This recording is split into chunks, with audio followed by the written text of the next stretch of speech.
Magandang buhay sa inyo. My name is Alexander F. Villar Jr. I'm from the 1PS4. Isa po akong kalbo. At ngayon ay i-analyze natin ang painting ni Elmer Borlongan na nagngangalang Quiapo. Sa painting na to ay i-analyze natin siya gamit ang 3 human faculties. Una is ang level of the senses, level of the will, level of the mind, and then at the end, I'll provide my own thoughts and takeaways. Una, ang level of the senses ay masasabi kong nakikita kong gumamit ang artist na si Elmer Borlongan ng matitingkad na kulay. Katulad ng yellow, pula, asul, along with dynamic shapes and lines to create movement and energy. Makikita natin dito yung mga panyo.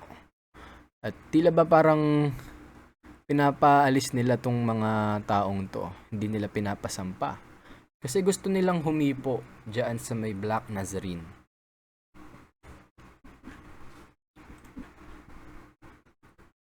Nakikita din natin yung mga tao na talagang desperado sila. And we will talk about that in the level of the will. Mapapansin natin dito ang passion and love ng mga devotees sa kanilang paniniwala. Also, it shows here that it emphasizes unity and worship. Balikan natin. Unity and worship. Gustong-gusto talaga nilang hipuin si Jesus Christ dito.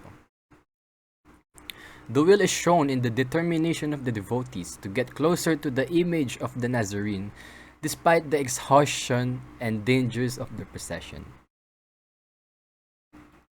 Next is ang level of the mind. So meron tayong 3 key points dito. Yung faith nila, yung sacrifice nila, and si Jesus Christ. So sa level of the mind, yung ideas and concept dito is that itong painting ay nagsisimbolo ng faith, ng sacrifice, and ng community. The act of carrying the Black Nazarene represents spiritual commitment and the belief in shared burdens and blessing. The Black Nazarene serves as a symbol of Christ's suffering and humanity's connection to Him through faith and devotion. The painting highlights the importance of faith as the unifying force that engages the mind, heart, and will.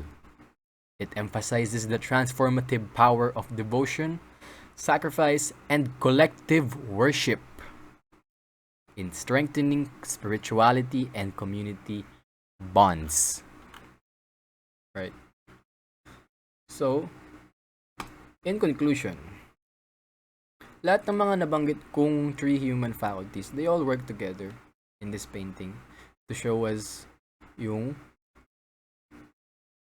kung ano man yung gustong sabihin ng ating artist, which is si Elmer Borlongan. Mapapansin natin dito na it's a really, really busy day in Quiapo. And nakaka-mesmerize lang siyang tignan. Tila ba nalulula ako kung tititigan ko tong painting na to. Kasi sobrang daming details. At sobrang sarap niyang titigan.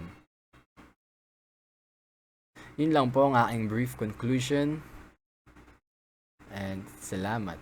Mabuhay ka, kapwa artista.